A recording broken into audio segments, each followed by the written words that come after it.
পাকিস্তানের কাছে হেরে এশিয়া কাপের ফাইনালের স্বপ্ন ভঙ্গ হলো বাংলাদেশের। আগা সালমানদের কাছে 11 রানে হেরে টুর্নামেন্ট থেকে বিদায় নিতে হলো টাইগারদের। টস হেরে ব্যাট করতে নেমে 8 উইকেটে 135 রান করে পাকিস্তান। জবাবে 9 উইকেটে 124 রানেই শেষ হয় বাংলাদেশের ইনিংস। তীরে এসেও তরি ডুবলো বাংলাদেশের। এত কাছে তবুও যেন কত দূরে। সুপার ফোরে পাকিস্তানের কাছে হেরে এশিয়া কাপের স্বপ্ন ধূলিসাৎ হয়ে গেল টাইগারদের। ব্যাটার ও ফিল্ডারদের ব্যর্থতায় আরও একটি এশিয়া কাপ থেকে ফিরতে হচ্ছে শূন্য হাতেই। অপরদিকে ফাইনালে উঠে গেল পাকিস্তান।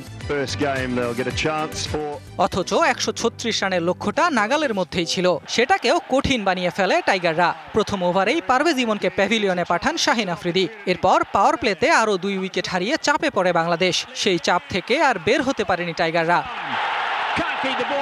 বাংলাদেশের ব্যাটাররা যেন বেসিক ক্রিকেটটাই ভুলে গেলেন। দায়িত্বজ্ঞানহীন ব্যাটিংয়ে ম্লান হয়ে গেল বোলারদের সাফল্য। ব্যাটাররা সামিল হলেন আসা যাওয়ার মিছিলে। তাওহিদ হৃদয়, শেখ মেহেদী, নুরুল হাসান সোহানরা মেটাতে পারেননি প্রত্যাশা। শাহিন আফ্রিদি, হারিস রৌফদের তোপে দাঁড়াতেই পারেনি টাইগাররা। রিশাদ শুধু ব্যবধানই কমালেন।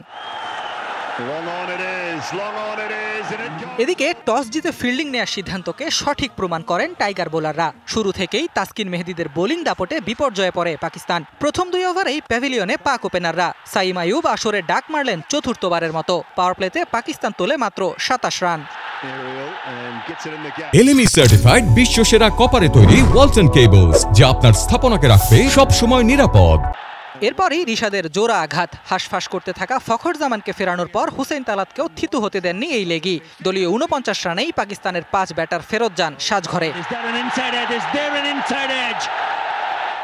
এক সময় মনে হচ্ছিল 100-র নিচেই গুটিয়ে যাবে পাকিস্তান। তবে বাংলাদেশের ফিল্ডারদের ক্যাচ মিসে সুযোগ পায় আগা সালমানের দল। শাহিন আফ্রিদি, মোহাম্মদ নওয়াজদের ছোট কিন্তু কার্যকরী ইনিংসে 135 রানের পুঁজি পায় পাকিস্তান। শেষ পর্যন্ত সেটি যথেষ্ট হয় আগা সালমানদের। মিস চান্সের খেসারত দিতে হয় বাংলাদেশকে।